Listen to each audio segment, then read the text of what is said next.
బాబా ఏం ఆడిత్రి ఆకాష్‌దీప్. ఎప్పుడు ఇలా ఆడుతురా ఈ మధ్యనే స్టార్ట్ చేశారా? నిజంగా ఆకాష్‌దీప్ వేరే లెవెల్ అంతే. Third test match fourth day హీరోగా నిలిచాడు టీమిండియాకి. సో టీమిండియా సక్సెస్ఫుల్గా ఫాలో ఆన్ అవాయిడ్ చేసేసుకుంది. చెప్తుంటేనే కాస్త వేడ ఫీలింగ్ వస్తుంది, సక్సెస్ఫుల్గా ఫాలో అని అవాయిడ్ చేసుకుంది అని. అసలు ఎసుంటి మ్యాచ్లు గెలిచేటోళ్ళు ఏం హాలత్ అయిపోయిందిరా భయ్ అని వేణుమాధవ్ టెంప్లెట్లో చెప్పుకోవాలంటే ఎలాంటి మ్యాచ్లు గెలిచేవాళ్ళం, ఎంత డామినేటింగ్ ఆడేవాళ్ళం. ఆస్ట్రేలియానే డామినేట్ చేస్తున్న టీం మనది 2 సార్లు వరుసగా. ఈసారి ఫాలో ఆన్ తప్పించుకుంటేనే సెలబ్రేట్ చేసుకుంటున్నాం. Of course all the credit and all the praise Akashdeep deserves it, ఎందుకంటే తను ఆడిన విధానం. సో తను ఎందుకంత హీరోగా మారాడు, అసలు డే 4 ఆట ఎలా సాగిందనేది ఈ వీడియోలో తెలుసుకుందాం. యాజ్ యూజువల్గా వీడియోలోకి వెళ్ళే ముందు చిన్న request, cricket with Vihari subscribe చేసుకోండి, మీ ఫ్రెండ్స్ అందరికీ షేర్ చేయండి. ఈ క్రికెట్ కమ్యూనిటీని ఇంకా పెంచుకుందాం, రోజు ఇక్కడ మాట్లాడుకుందాం. కామెంట్స్ బాక్స్ మీకోసం ఓపెన్గానే ఉంటుంది. So let's get into day 4 review. Day 4 start చేసింది కదా team India. 51 for 4. Rohit Sharma and KL Rahul క్రీజ్లో ఉన్నారు. ఇంకా చాలా దగ్గర 200 కన్నా కొంచెం తక్కువ పరుగులు చేయాలి ఫాలో ఆన్ తప్పించుకోవాలంటే. కానీ రోహిత్ శర్మ మరోసారి డిసప్పాయింట్ చేశాడు. 10 పరుగులకి అవుట్ అయిపోయాడు అనమాట. తన పూర్ ఫామ్ కొనసాగిస్తున్నాడు. కానీ డే 4 ఒక ఎగ్జైటింగ్ వేలో స్టార్ట్ అయింది. ఇన్నింగ్స్ ఫస్ట్ బాల్, డేలో జరిగిన ఫస్ట్ బాలే కేఎల్ రాహుల్ ఇచ్చిన సింపుల్ క్యాచ్ని స్టీవ్ స్మిత్ స్లిప్స్లో వదిలేశాడు. అది మనకి చాలా పెద్ద ఫేవర్ చేసిందనే చెప్పుకోవాలి.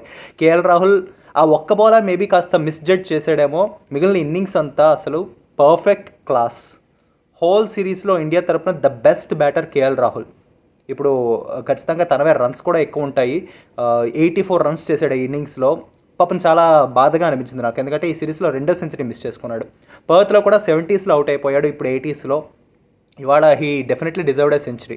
తను ఇంకాసేపు ఉండుంటే ఇంకా బెటర్ పొజిషన్లో ఉండేవాళ్ళం. అంత కాన్ఫిడెంట్గా, అంత సూపర్బ్ సాలిడ్ డిఫెన్స్తో కనిపించాడు క్రీజ్లో ఉన్నప్పుడు. 84కి అవుట్ అయిపోయాడు. రోహిత్ శర్మ మళ్ళీ ఫెయిల్ అయిపోయాడు. తన పూర్ ఫామ్ కొనసాగుతూనే ఉంది, ప్రెషర్ పెరుగుతూనే ఉంది. మిడిల్ ఆర్డర్లో నితీష్ రెడ్డి కన్నా ముందు రవీంద్ర జడేజా వచ్చాడు. అది చాలా సర్ప్రైజింగ్ ఇంక్లూజన్, ఎందుకంటే Ravindra Jadeja of course senior batter, ఎప్పటి నుంచో ఆడుతున్నాడు. తన బ్యాటర్గా కూడా గత 3 ఏళ్లలో చాలా ప్రూవ్ చేసుకున్నాడు. సుమారు 2020-21 నుంచి కూడా తన రికార్డ్స్ బ్యాటింగ్ పరంగా చాలా మెరుగయ్యాయి. కానీ ఇన్ఫామ్ గత 4 ఇన్నింగ్స్లో 3 సార్లు టీం టాప్ స్కోరర్గా ఉన్న నితీష్ కుమార్ రెడ్డి, తెలుగు కుర్రాడు, అతన్ని కాదని జడేజాను ముందుకు పంపించారు బ్యాటింగ్ ఆర్డర్లో. But that turned out to be A master stroke.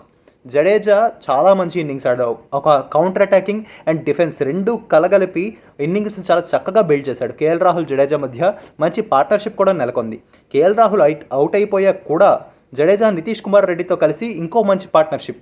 ఇన్నింగ్స్ని చాలా చక్కగా నడిపించాడు. తన సీనియారిటీ అంతా చూపించాడు. 50 కొట్టాడు. అన్ఫార్చునేట్లీ తను కూడా 70s అవుట్ అయిపోయాడు. నితీష్ కుమార్ రెడ్డి గత 4 ఇన్నింగ్స్లు అంతగా స్కోర్ చేయలేదు, కానీ తను ఆడిన నెంబర్ ఆఫ్ బాల్స్ చాలా ముఖ్యం. సుమారు 60 బాల్స్ ఆడాడు అనమాట. సో టైం కిల్ చేశాడు. స్కోర్ చేసింది 16 ఎంతో, అంతే. కానీ నెంబర్ ఆఫ్ బాల్స్ ఆడింది చాలా ముఖ్యం. But all of a sudden Jadeja అయిపోయాడు, నితీష్ కుమార్ రెడ్డి అయిపోయాడు, సిరాజ్ కూడా అయిపోయాడు. 9 వికెట్లు 213కి దగ్గర ఇంకా 30 పరుగులకు పైగా కావాలి టీమిండియా ఫాలో ఆన్ తప్పించుకోవాలంటే. జస్ప్రీత్ బుమ్రా ఉన్నాడు. తనకి టెస్టుల్లో ఒక యూనిక్ రికార్డు కూడా ఉంది. ఒక ఓవర్లో ఎక్కువ పరుగులు సాధించినది బుమ్రానే. అంటే అఫ్కోర్స్ అప్పుడు ఎక్స్ట్రాస్ కూడా హెల్ప్ అయ్యాయి. ఇంగ్లాండ్తో జరిగిన మ్యాచ్లో స్టూవర్ట్ బ్రాడ్ ఓవర్లో జస్ప్రీత్ బుమ్రా అండ్ ఎక్స్ట్రాస్ కలిపి 35 పరుగులు వచ్చాయన్నమాట. అది ఒక హిస్టారికల్ మూమెంట్. అంటే జస్ప్రీత్ బుమ్రా బ్యాటింగ్ క్యాపబిలిటీస్ ఉన్నాయి అని చెప్పడానికి అనమాట. కానీ బుమ్రా ఆడగలని అందరికీ తెలుసు, కానీ ఆకాష్‌దీప్ ఆడగలడని చాలా కొంతమందికి తెలుసు. క్రికెట్ను బాగా దగ్గరగా ఫాలో అయ్యే నాలాంటి వాళ్ళకి మేబీ ఇది ఒక బ్రాగ్ మూమెంట్ అనుకోవచ్చు. ఫస్ట్ క్లాస్ కెరియర్లో ఆకాష్‌దీప్కి ఒక 50 కూడా ఉంది. ఇవాళ తను ఒక సర్ప్రైజ్ ప్యాకేజ్లో వచ్చాడు. నిజంగా టీంను ఆదుకున్నాడు. 213 ఫర్ 9. నెక్స్ట్ 33 పరుగుల్లోపు ఎప్పుడైనా ఒక్క వికెట్ పడితే చాలు ఆస్ట్రేలియా ఫాలో ఆన్ను ఇన్ఫ్లిక్ట్ చేయొచ్చు మన మీద. అంటే మళ్ళీ బ్యాటింగ్కి దిగండి అని మనల్ని ఆహ్వానించవచ్చు. కానీ వీళ్ళిద్దరూ కలిసి ఆడిన ఇన్నింగ్స్ ఏదైతే ఉందో, ఏదో టైలెండర్స్ అంటే అడ్డంగా ఆడేస్తారు, బ్లైండ్ షాట్స్ ఆడతారు, ఓన్లీ స్లాగ్ అంటే భారీ షాట్స్ ఆడతారన్న ఒక ముద్రని చెరిపేశారు వీళ్ళిద్దరూ. చాలా సాలిడ్గా కనిపించారు. ఒక టాప్ ఆర్డర్ బ్యాటర్ ఆడుతున్నాడా అన్నట్టే ఇద్దరు కనిపించారు. ముఖ్యంగా ఆకాష్‌దీప్ తన ఫస్ట్ టెస్ట్ ఆడుతున్నాడు ఆస్ట్రేలియాలో, అయినా సరే చాలా ఎష్యూర్డ్గా కనిపించాడు. ఎప్పుడైతే ఆ ఫాలో ఆన్ మార్క్ మనం దాటేసామో ఒక సూపర్ 6 కూడా కొట్టాడు మిడ్ వికెట్ మీదుగా. సో వీళ్ళిద్దరూ ఇంకా క్రీజ్లోనే ఉన్నారు. 252 for 9 ఇండియా ఫాలో ఆన్ దాటింది. కానీ ఇంకా ఆస్ట్రేలియా స్కోర్ కన్నా సుమారు 190 పరుగులు దగ్గర వెనకబడే ఉంది. ఇంకా మనం చాలా వెనకబడే ఉన్నాం గేమ్లో. బట్ మోస్ట్ ప్రాబబ్లీ ఈ మ్యాచ్ డ్రా వైపు వెళ్తుంది. ఎందుకంటే రేపు కూడా రెయిన్ ఫోర్కాస్ట్ ఉంది. మన వాళ్ళు ఈ లాస్ట్ వికెట్ పార్ట్నర్షిప్ ఇంకా ఎంతసేపు ఉంటుందన్నది ముఖ్యం. దాని తర్వాత ఆస్ట్రేలియా కనీసం కొంతసేపు అయినా బ్యాటింగ్ చేసి ఒక గంట అయినా బ్యాటింగ్ చేస్తారు మనకు టార్గెట్ సెట్ చేయాలంటే. సెకండ్ ఇన్నింగ్స్లో మన వాళ్ళు కాస్త జాగ్రత్తగా ఆడితే చాలు. డ్రా అయితే పక్క, బట్ ఒక కొలాబ్స్ అయితే మాత్రం క్షమించరాని నేరం అవుతుంది అప్పుడు. సో ఇవి పాసిబుల్ అవుట్కమ్స్ ఉన్నాయి మ్యాచ్ నుంచి. ఆకాష్దీప్కి ఖచ్చితంగా ప్రైజ్ అంతా ఇవ్వాలి. కేఎల్ రాహుల్ గురించి నిన్న మాట్లాడుకున్నాం, ఇవాళ మాట్లాడుకున్నాం. అండ్ రవీంద్ర జడేజా, నేను మ్యాచ్కి ముందు చేసిన వీడియోలో తన సెలక్షన్ కాస్త సర్ప్రైజ్ చేసిందని చెప్పాను కదా. ఆ సెలక్షన్ సర్ప్రైజ్ అది ఓన్లీ బౌలింగ్ వరకే. అందులో కూడా అదే చెప్పాను. బౌలింగ్ కంపారిజన్ చేశాను జడేజా అండ్ సుందర్ అయితే బెటర్ చాయిస్ అయ్యేవాడు అని. బ్యాటింగ్ గురించి ఎక్కడా మాట్లాడలేదు. సో రవీంద్ర జడేజా బ్యాటర్గా మరోసారి ప్రూవ్ చేసుకున్నాడు.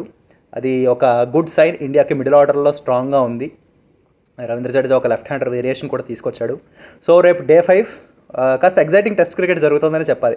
ఎందుకంటే ఒక టీం విన్ కోసం ట్రై చేస్తుంది, ఒక టీం డ్రా కోసం. అండ్ వర్షం కూడా ఈక్వేషన్లో ఉంది. సో ముందు ఆ లాస్ట్ వికెట్ ఆస్ట్రేలియా తొందరగా తీయాలని కోరుకుంటుంది. ఒక 180 లీడ్ సాధిస్తే అక్కడి నుంచి ఇంకో 100ని చాలా ఫాస్ట్గా స్కోర్ చేసి మేబీ ఒక 280-300 టార్గెట్ ఇండియా ముందు ఒక క్యారెట్లా డాంగిల్ చేస్తే, అలాగా ఊరిస్తే అంటే ఇండియాని ఒక రకంగా ప్రొవోక్ చేయొచ్చు. మీరు అగ్రెసివ్ ఏంటంటే ఆడితే మీరు కొట్టచ్చు, దీన్ని ట్రై చేయండి అన్నట్టు ఏమంటారు, గిల్లడం గోకడం అంటారు తెలుగులో.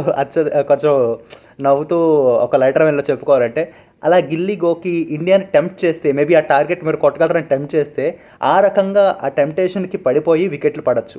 సో ఆస్ట్రేలియా ఇది ఎక్స్పెక్ట్ చేస్తుంది. ఇదంతా కూడా రెయిన్ పడితే మాత్రం మ్యాచ్ డ్రా అయిపోతుంది. ఇండియా చాలా ఎడ్జ్ దాకా వెళ్ళి సేఫ్గా డ్రాతో వెనక్కి వచ్చిందనే చెప్పుకోవాలి. సో ఫర్ నౌ ఇవాళ మ్యాచ్ ఖచ్చితంగా రాహుల్, జడేజా, ఆకాష్దీప్ గురించి అయితే ఖచ్చితంగా చెప్పుకోవాలి. వాళ్ళకి సపోర్ట్ ఇచ్చారు నితీష్ కుమార్ రెడ్డి, ఒక 60 balls వరకు క్రీజ్లో ఉన్నాడు. And Jasprit Bumrah very good innings. వీళ్ళ 5 పర్ఫార్మెన్స్ చాలా బాగుంది. రేపు చూద్దాం వీళ్ళిద్దరూ ఇదే గ్రిట్ కొనసాగించి ఈ 10వ వికెట్కి జనరలీ టైలెండర్స్ని మనం అవుట్ చేయలేము అనే ముద్ర ఉంటుంది లైక్ టెస్ట్ క్రికెట్లో. ఒకసారి మనం ఫర్ ఎ చేంజ్ మనం అపోజిషన్ విసుగు పుట్టిద్దాం వాళ్ళకి. వీళ్ళిద్దరూ ఎక్కువసేపు ఉండాలి అని కోరుకుందాం. ఇంకా ఎక్కువ రన్స్ యాడ్ చేయాలి. మేబీ ఆకాష్దీప్ తన తొలి 50 ఇంటర్నేషనల్లో సాధించాలి అని కోరుకుందాం. ఇంకా 27 మీద ఉన్నాడు, ఇంకో 23 పరుగులు మాత్రమే. చూద్దాం, లెట్స్ హోప్. డే 5 డ్రా అవ్వడానికి చాలా ప్రామిసింగ్గా కనిపిస్తుంది. ఇండియా సేవ్ అవ్వడానికి ప్రామిసింగ్గా కనిపిస్తుంది. చివరిగా ఒక ఇన్ఫర్మేటివ్ వీడియోతో ఇన్ఫర్మేషన్తో వీడియో ముగించేద్దాం. ఇందాక నుంచి ఫాలో ఆన్ అని చెప్తున్నాను కదా, మీరు చాలామందికి తెలిసే ఉండొచ్చు ఫాలో ఆన్ అంటే ఏంటి అనేది. తెలియని వాళ్ళ కోసం సింపుల్గా చెప్పేస్తా. ఫాలో ఆన్ రూల్స్ ఎలా ఉంటాయంటే, ఫస్ట్ ఒక టీం బ్యాటింగ్కి దిగింది అనుకోండి. ఫర్ ఎగ్జాంపుల్ ఈ మ్యాచ్లో ఆస్ట్రేలియా 445 స్కోర్ చేసింది. ఓకే, సెకండ్ బ్యాటింగ్ చేసిన టీం 200 లేదా అంతకన్నా ఎక్కువ డిఫరెన్స్, ఆ డిఫరెన్స్ లోపే ఆల్అవుట్ అయిపోతాయి. అంటే 445లోంచి 200 తీసేస్తే 245. ఒకవేళ ఇండియా 245 లోపు ఆల్అవుట్ అయిపోయి కనుక ఉండుంటే ఆస్ట్రేలియాకు ఫాలో ఆన్ విధించే అవకాశం, లైక్ మళ్ళీ మీరే బ్యాటింగ్కి దిగండి అని ఇండియాకు చెప్పచ్చు, లేదా మీరు బ్యాటింగ్కి దిక్కర్లేదు మేమే దిగి మా లీడ్ పెంచుకుంటామని. ఈ 2 ఆప్షన్స్ ఆ ఫస్ట్ టీంకి ఉంటాయన్నమాట. సో మనం ఆ 245 మార్క్ దాటేసాం కాబట్టి ఫాలో ఆన్ లేదు. 245 మార్క్ లోపలే ఆల్అవుట్ అయిపోయి ఉండుంటే ఆస్ట్రేలియా దగ్గర ఆ ఆప్షన్ ఉండేది, మనల్ని మళ్ళీ బ్యాటింగ్కి దిగమనొచ్చు.